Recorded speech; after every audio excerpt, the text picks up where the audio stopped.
Beat റൗണ്ടിൻ്റെ പുതിയൊരു എപ്പിസോഡിലേക്ക് എല്ലാവർക്കും സ്വാഗതം കേട്ടോ. അപ്പോൾ നമ്മളിന്ന് പാലക്കാട് OV വിജയൻ സ്മാരകത്തിലാട്ടോ വന്നിട്ടില്ലേ. നമ്മളെ ഖസാക്കിൻ്റെ ഇതിഹാസം ഒക്കെ എഴുതിയില്ലേ, പ്രശസ്ത നോവല്, അദ്ദേഹത്തിൻ്റെ സ്മാരക ഏരിയയിലാട്ടോ വന്നിക്കണേ. അപ്പോൾ നമുക്ക് ഇവിടുത്തെ കാഴ്ചകളും കാര്യങ്ങളൊക്കെ കാണാം. ഇതിലോട്ട് കയറി വരുമ്പോൾ തന്നെ ഇങ്ങനെ ഫസ്റ്റ് ഇങ്ങനെ ഒരു നാടൻ വീട് കാണാം കേട്ടോ. അപ്പോൾ എൻട്രി ടിക്കറ്റ് പറഞ്ഞാൽ ഒരാൾക്ക് 20 രൂപ വെച്ചിട്ടാണ് ടിക്കറ്റ്. രാവിലെ 10 മണി മുതൽ വൈകുന്നേരം 5 മണി വരെ കേട്ടോ. കേരള സർക്കാരിൻ്റെ വക മൂപ്പരൊരു സ്മാരകമൊക്കെ ഇവിടെ ഉണ്ട് കേട്ടോ. ചെറിയൊരു മൂപ്പരൊരു ശില്പമൊക്കെ കറക്റ്റ് മൂപ്പര ലുക്ക് തന്നെ ഉണ്ട്. കറക്റ്റ് സംഭവം. ഈ ഒരു ചെറിയ വീട്ടിലാട്ടോ, ഒരു പക്ക നമ്മളെ പാലക്കാട് സ്റ്റൈൽ വീട്. അതിനുള്ളിലാണ് മൂപ്പര കുറേ ഫോട്ടോസും കാര്യങ്ങളൊക്കെ ഉണ്ട് കേട്ടോ. അതിലൊന്നാണ് മൂപ്പര കാർട്ടൂണിൻ്റെ ഗാലറി. മൂപ്പര കാർട്ടൂണിസ്റ്റ് ആണല്ലോ. അപ്പോൾ നമുക്കുറിച്ച് അതിൻ്റെ ഫോട്ടോസ് കാണാം.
നമുക്ക് അതേപോലെ അദ്ദേഹത്തിൻ്റെ ഫോട്ടോ ഗാലറി കാണാം കേട്ടോ. മൂപ്പരെ കുറേ ഫോട്ടോസ് ഉണ്ട്. ഒരുപാട് ആൾക്കാരപ്പം എല്ലാ കുറേ ഫോട്ടോസ് ഉണ്ട് കേട്ടോ.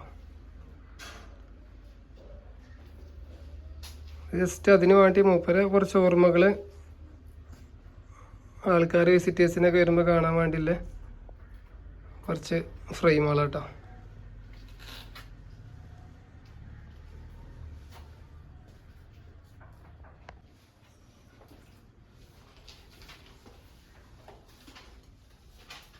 അവിടുന്ന് നമ്മൾ എൻട്രി കഴിഞ്ഞ് നേരെ ആ കാര്യങ്ങളൊക്കെ വിസിറ്റ് ചെയ്ത് കഴിഞ്ഞാൽ പിന്നെ ഇങ്ങനെ വരെ സൈഡിൽ ഇങ്ങനെ ഒരു നടക്കല്ലൊരു ഏരിയ ഉണ്ട് കേട്ടോ. ഇതെങ്ങോട്ടാ വെറുതെ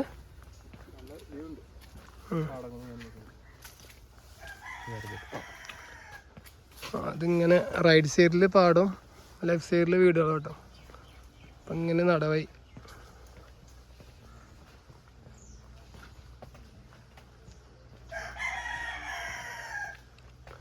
ബാക്കിൽ ഫുള്ള് പാടം.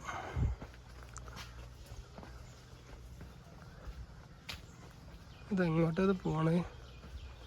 ഇത് ജസ്റ്റ് ഈ പാടത്തിൻ്റെ ഒരു സൈഡിൽ കൂടി ഉള്ളൊരു നടക്കാല ഏരിയ കേട്ടോ.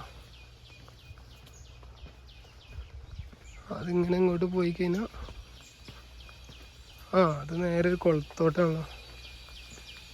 അയ്യോ, ഇവിടെ ഒരു അടിപൊളി കുളം. ഇപ്പം എന്തോ ഫുള്ള് പായൽ കെട്ടി കിടക്കുകയാണ്. നല്ല അടിപൊളി വൃത്തിയാക്കിയൊരു കുളം.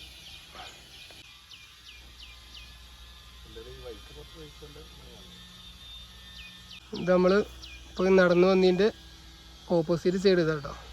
ഫുള്ള് കന്നെത്താ ദൂരത്തോളം ഫുള്ള് പാടം, നെൽവയലാളാ. ഇതൊക്കെ അതിൻ്റെ ആ സ്ഥലത്തിൻ്റെ ബാക്ക് സൈഡ് കേട്ടോ.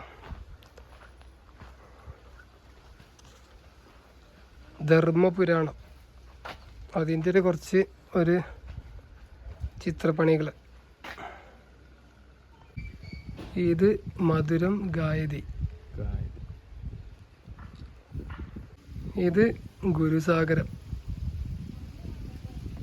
കേരള ലളിത കഥാ അക്കാദമി,